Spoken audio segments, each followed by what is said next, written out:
Welcome to our channel. Today we how to connect Twilio to Salesforce, beginner guide step by step clearly.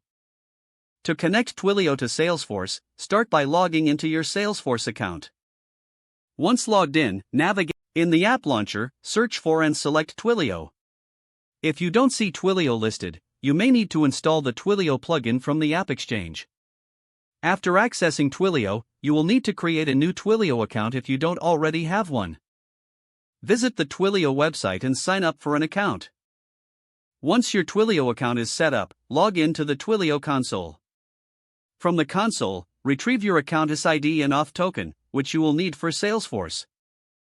Next, return to your Salesforce account and go to the Twilio settings page.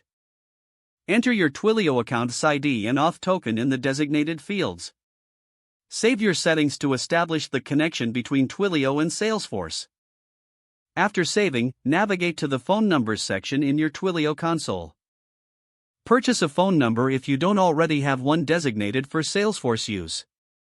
Once you have a phone number, add it to your Salesforce settings within the Twilio configuration. Now, it's time to configure any required settings, such as messaging and call handling options.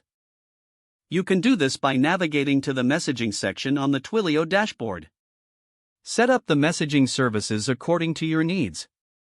Return to Salesforce and ensure that the call and messaging features are functioning correctly.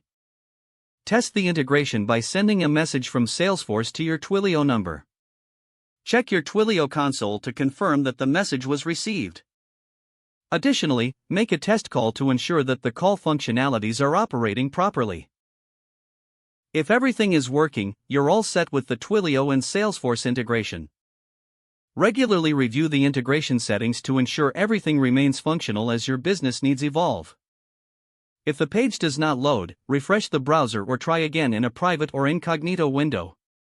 Make sure you are using the correct email address, then retype it carefully to avoid small typos.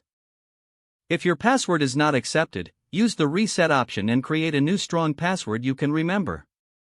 Check your spam folder for verification or security emails, then complete any requested confirmation steps.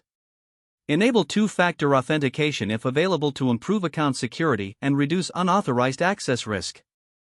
After signing in, review your profile details so your contact information and settings are accurate and current.